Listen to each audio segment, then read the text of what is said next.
Good to have you with us today as we are continuing through the book of First Corinthians, one big idea at a time.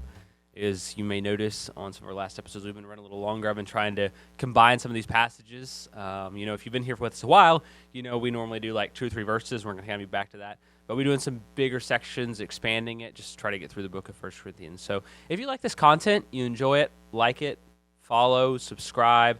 Got all the social media information where you can get it. That really helps us move the podcast along. Also share it with a friend.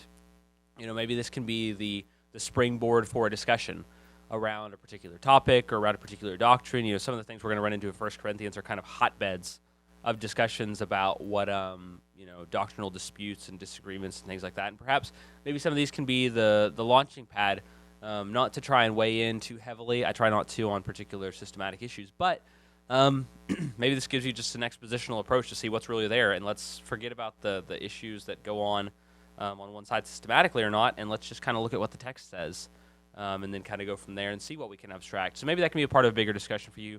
Also, people learning the Bible, I hope that this can be something you can do. You can recommend to people, say, hey, you're looking for more spiritual content, go check this out. Go listen to this. It'll help you. So want to commit that to you, and if you are sharing, thank you so much. It means so much to us as with the podcast and everything you do. So please continue to do that, because we're going to start 1 Corinthians chapter 3 next week, and we'll be finishing up 1 Corinthians chapter 2, verse 14 to 16. 1 Corinthians chapter 2, verses 14 to 16. But a natural person does not accept the things of the Spirit of God, for their foolishness to him, and he cannot understand them because they're spiritually discerned. But the one who is spiritual discerns all things, yet he himself is discerned by no one. For who has known the mind of the Lord that he will instruct him? But we have the mind of Christ.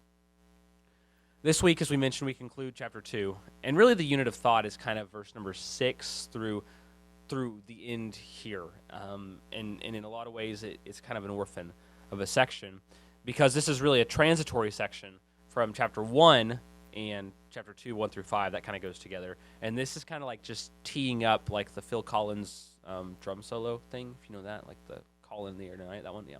If you know that one, that's going to be chapter 3, 1 is whatever, like the bomb's going to drop, and that's going to be really awesome. So we'll be looking forward to that. But in the meantime, there's a lot of important teaching that we get from this about what we're doing here. Paul spent a lot of great time dealing with a lot of great time, a great deal of time, a lot of time, both of them. It's much time. He's talking about why the cross is despised and rejected by people. The cross turns over and empties our attempts to claim merit, worth, or standing before God of our own accord, and really just shows that they're bankrupt. It just can't pay. They can't do the deal. Instead, it's completely to the credit of God that we're in Christ. We can't be reconciled to God for his glory on our own, but it's thanks to God that this happens. The only way this happens, though, is through the cross of Christ. And so Paul isn't going to shy away from the cross, and he's not going to lean into rhetorical techniques, because it's the cross alone, not earthly wisdom, that saves people. However, as we mentioned the last several weeks, Paul announced that he's not anti-wisdom as a thing. He's illuminated the fact that the wisdom he preaches, though, is not always accepted. The wisdom of God is on a superior plane, a higher level to the so-called wisdom of the world, even and perhaps especially to the elite and powerful of the world who co-opt that for their own purposes. The question that's left is, how do some people receive the wisdom of God and others don't? And that's a large question. But he kind of starts to get at some of the answer here about why people don't get this in their perspectives, and getting into chapter 3. Last week we looked at how the Spirit of God reveals truths to the apostles, and how people with a spiritual mindset, a spiritual perspective, can receive those truths. But today we're going to look at the opposite of that person and the warnings about being one. So today's big idea is do not be carnal. Don't be carnal. And obviously the opposite of that is a spiritual person. So to understand the need to be a spiritual person, we need to look at number 1, the natural person doesn't accept the Spirit. Number 2, the spiritual discern all things. And number 3, we have the mind of Christ. The natural person doesn't accept the Spirit. The spiritual discern all things. And we have the mind of Christ. So accept, discern, and have. All right, last week we finished up by talking about how those who have been inspired by the Spirit, they share certain spiritual precepts. And as we mentioned, this is either an acknowledgement of the method approved by the Spirit, or to people who receive the Spirit, but the Greek is kind of ambiguous. And while I was agnostic last week as I was kind of digging into this episode a little more, I think I've got a little bit of traction on that if you want to hit us up in a Q&R. Okay, quick thing. If you're new with us, we have a question and response episode at the end of every book. We might do it in the middle of this book, though, because it's going to be a lot. Give me a little bit of a break on content, too. But we'll take your questions and respond to them. Drop them in the comments if you're on Facebook or YouTube or Instagram. We'll check those. Or you can send a podcast email, 15bigideapodcast@gmail.com. All right, that's what we mean by question and response Q&R episode. We'll talk about that a lot. All right, regardless, though, he starts with a contrast of this method of revelation of the Spirit of God, essentially saying that for all the good this does for people who receive it, for those who are carnal or fleshly, they won't receive it. It would help them, but they won't do it.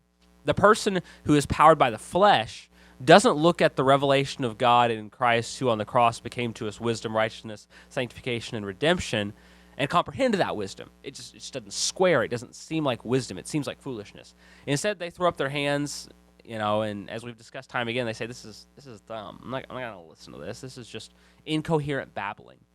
Further, for the person with this level of perspective who sets their mind on fleshly things, it's not just that they don't comprehend these things, but there's a can't comprehend these things. There's a total block that comes over their minds. When someone shares truths from the Word of God, it's not like a math lecture that's just a little bit over their head and they can kind of get some of the things and not get some of the things. No, it's like a math lecture in Mandarin with Mandarin characters or some other language that's unknown to them with unknown number symbols. It's just gook. There's nothing they can make of it here. To make this concrete, you may say, well, what are we talking about? What is it? What does that mean? To make it concrete, one of the truths that Paul has in mind is humility. And that in the cross of Christ and in his personal conduct, Paul shows the great power in lowliness, meekness, and humility as he shows what Christ is like. And it's central to the way the Corinthians fail to understand what Christ has called them to, that they don't understand humility. And part of it's because of this fleshly perspective. The world looks at this and says you have to get ahead through throwing your weight around, exerting your will, and getting your way.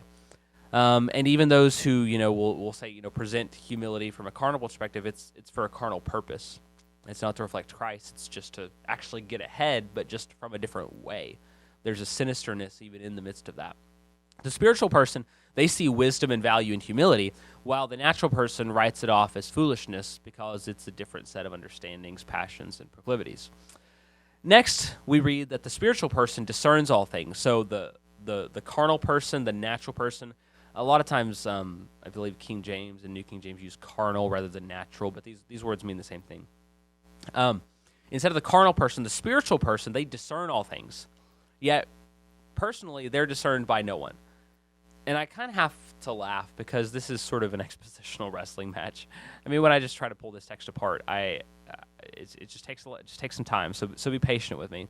Specifically, I'll just mention these words: all things, that the spiritual person discerns all things, and no one discerns them. Those universals there. All things and no one, they're either hyperbolic or by all and none.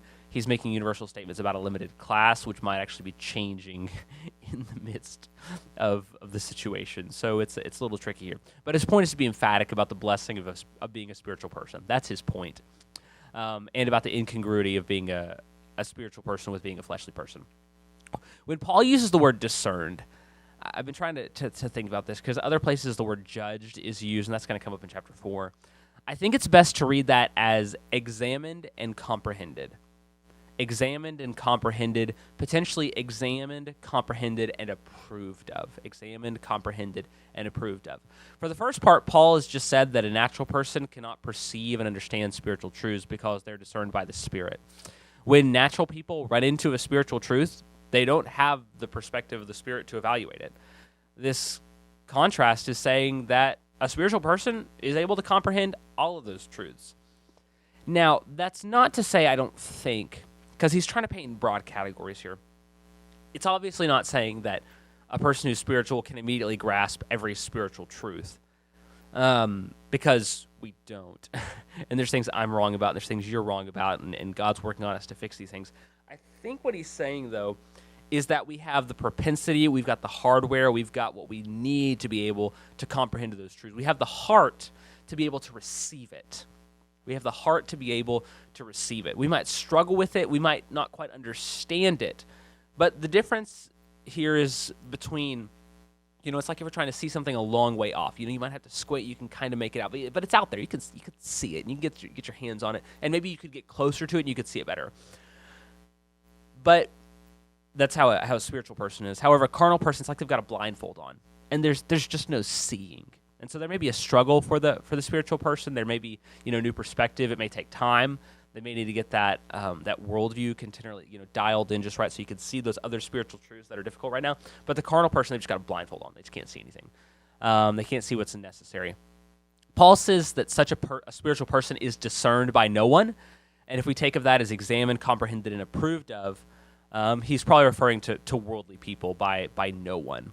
The spiritual person lives in a way in such that no one who's carnal will be able to understand and comprehend and approve of them and all that they do. The person in the world does not have the perspective to rightly judge a spiritual person completely. Their standards of right and wrong are just completely different. Now, let me say this, though. That does not mean, by any means, that we should never take critique from people who are in the world. But it does say that we need to make sure that we consider the source to ensure there's not an error of categories. All right, we'll continue to continue to go on with that. Okay, last, Paul gives a proof or a reason why the spiritual person is unable to be discerned by the carnal person. Now, this argument is itself a little bit tricky, but we'll unpack it. First, he quotes from Isaiah chapter 40, which is a favorite text the New Testament offers. Side note, no, we're running along, but side note, Isaiah 40 to 55 is kind of like the entire Old Testament and the prophets all in short form. So if you really want to understand the prophets and the Old Testament kind of in general, like if you can get Isaiah 40 to 55, the rest of it's kind of just riffing off themes of that. So that's really kind of like a headwater where a lot of things come together. So I would encourage you to spend some time there. The New Testament authors see it as really central. All right, but Paul's point here is that no person has the mind of the Lord. In some ways, this is a proof text for exactly what he said in our last episode, that no one can know the mind of the Lord. In some ways, this is exactly that. You need the spirit of the person to reveal it. So, two, no one knows God without the work of the Spirit of God. Essentially, no one can offer God advice or instruction because no one actually knows the mind of God in its completeness here. In this text, he's quoting, Isaiah is emphatically declaring that no one can approach the wisdom of God. Like, no one can really understand this. And specifically, the thing he's talking about in the wisdom of God is like the mystery and the offense of the gospel. Like, that's kind of what Isaiah 40-55 is all about. And at this point, Paul does something that kind of feels weird to me, though. All right? Paul does something that kind of feels weird to me, because this whole argument about why we can access the mind of God in its transcendence and in its immensity, just its size, all, revolves around the Spirit of God. Why we can access the Spirit of God. And it seems like Paul should say, who's known the mind of the Lord that they may instruct him? But we have the Spirit of God to reveal it. But he says something different. Paul says, but we have the mind of Christ. Now, there are a couple things here. First, this shows that for Paul, revealing the mind of Christ and knowing the mind of God are essentially the same thing. There's an identification between God and Christ in Paul's mind. I'll just say again, I mentioned it last time, but I've really underestimated the amount of high Christology and the seeds of Trinitarian theology that are 1 Corinthians. You don't get a fully developed doctrine, but a lot of the seeds, like you can almost read 1 Corinthians and come up with these ideas and the way you have to reconcile them and get to a Trinitarian formulation. I think you're basically there. It's not just read onto the text. Okay, that's an important thing to me. It's really incredible. All right, and I underestimated that. Second, as we read in John, it shows that the work of the Spirit is to bring us to have the fullness of the mind of Christ. That the Spirit will not speak of himself, but he'll speak the things that was given to him by Christ at Christ's discretion, because the disciples couldn't bear him at that time. Last thing I'll mention is there's a causal relationship that we cannot be discerned by a carnal person because we have the mind of Christ, and thus they can't comprehend that mind, that framework, the perspective we're working out of. All right, let's wrap this up, because I know there's a lot there. We've seen that part of the reason why people refuse to acknowledge the truth of God is because their minds are warped to the point where it's nonsense to them. Now, to be clear, we live out spiritual realities in our physical bodies, our natural, our carnal bodies. We need to labor and work and engage with the world, but we have to do that in a way that's shaped by the Spirit of God. It's not as though we have, okay, let's look at the world and see how the world does things. We'll do that, and then we'll ask kind of like God to throw a little Jesus-y sprinkling on it and call it good. Rather, we allow the Spirit of God to reform everything about that, to flip it upside down, to change it. Take, for example, just in our work in our labor, as we mentioned. We need to make sure we're not laboring for something that will perish. We're not laboring for the wrong reasons. These natural people, they're going to look at the truth of God and say to themselves, this is absurd. There's no way this could be right. And as we mentioned, that first means that we need to consider the source in critiques. But it doesn't mean that we need to just write off every critique and say, well, that's just a carnal person. It doesn't matter what they say. That's not necessarily true. As we strive to show love to our neighbors and potentially to our enemies, we need to be cognizant of the fact that there may be some things that they are right about, that they're right that we're not living consistent with the principles that we say we live with, that we're not doing work in a very good manner, that we can still be critiqued, right? The fact that have the Spirit of God has revealed things through the Word and through the apostles at the very least, and we've come to comprehend and accept those things, doesn't mean that we can't be wrong about things and that carnal people can't be right about things. So be mindful of that. But it is to say there's certain times that like the worldviews are just in conflict and it's incomprehensible, and that as much as you try to make it work, you just can't. I think particularly around definitions of love at this time. The biblical definition of love, the spiritual definition of love, and the definition of love that we see in Western culture at this moment, you just can't put it together. You can't. It's oil and water. But there are other places where Christians perhaps have broken the law, have done great atrocities that have brought reproach to the name of Christ, and worldly people are right to look at that and point out that reproach. And so we've got to weigh this and do it with a thoughtful attitude. All right. As we think about that, though, think about being approved of by spiritual people or carnal people. Whose approval do you long for the most? Who do you most want acclaim and acceptance from? Is your primary source of validation from worldly people? Do you long for their accolades, acceptance, and acclaim? Do you long most for the acceptance of God and the people of God and spiritual people? While living with wisdom can cause us to be at peace with our enemies, are you making compromises in order to be liked? Who do you most want to be honored? Yourself or God? Is the driving force behind your life the spiritual things of God or your natural impulses and serving yourself? Thank you for joining us today, this week, here at 15 Minutes in a Big Idea. Today's big idea, don't be carnal.